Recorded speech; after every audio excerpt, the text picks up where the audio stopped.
अस्सलाम वालेकुम। कुछ ऐसे बन जाओ कि तुम्हें देखने वाले तुम्हारी तरबियत करने वाले के हक़ में दुआएं करें। इंसान पर जब अच्छा वक्त आता है तो भूलने वाली चीज़ों में सबसे पहले अपनी औकात भूलता है। अगर कोई तुमसे कुछ मांगे तो हंस के दे दिया करो और शुक्र अदा करो कि अल्लाह ताला ने तुम्हें देने वाला पैदा किया, मांगने वाला नहीं। कुछ लोगों को लगता है कि हमें उनकी चालाकियाँ मकारियाँ समझ नहीं आती, पर हम खामोशी से उन्हें अपनी नज़रों से गिरते हुए देखते रहते हैं। झूठे इंसान की ऊंची आवाज़ सच्चे इंसान को खामोश करा देती है, लेकिन सच्चे इंसान की खामोशी झूठे इंसान की बुनियाद हिला देती है। मुझे यकीन है मेरा अल्लाह मुझे वो भी अता करेगा जिसकी मेरी औकात भी नहीं। जब इंसान टूट जाता है तो तब भी इंसान के अंदर से आवाज़ निकलती है कि कोई बात नहीं, लोग ना सही, अल्लाह ताला तो साथ देने वाला है ना। जो दूसरों को इज़्ज़त देता है असल में वो खुद इज़्ज़तदार होता है, क्योंकि इंसान दूसरों को वही कुछ देता है जो इसके पास होता है। वक्त अच्छा हो तो आपकी गलती भी मजाक लगती है, वक्त खराब चल रहा हो तो आपका मजाक भी गलती बन जाता है। कुछ लोगों को आप जितनी मर्जी इज्जत दे लें मगर वो ये साबित कर देते हैं कि वो इज्जत के काबिल ही नहीं।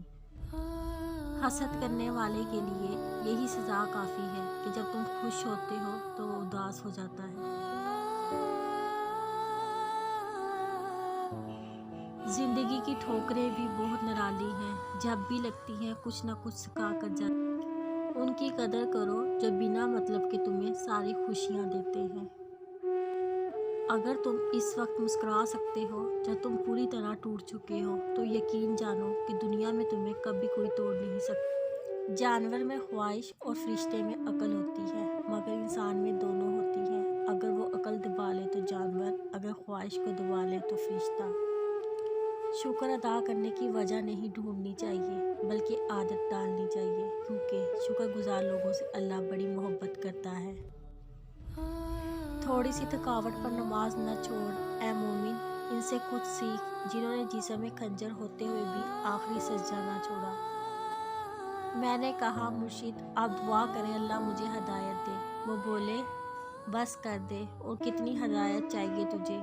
मेरे लिए ये बात बहुत अजीब थी, सो मैंने कहा मुर्शिद वो हदायत देगा तो मेरा काम बनेगा। वो बोले हदायत तो 1400 साल पहले की आ चुकी है पुत्र, पूरा का पूरा कुरान हदायत ही तो है। जो हदायत तुझे दे दी गई है उसी पे अमल करो। बेहतरीन लोग बेहतरीन नीयत रखते हैं, जिसकी वजह से रब उनके तमाम कामों को संवार देता है, और जिस काम को रब संवार दे उसे कोई कैसे बिगाड़ सकता है। अगर आप किसी के लिए अहम नहीं हैं तो टाल मटोल से काम मत लें, बल्कि उस हकीकत को मान लें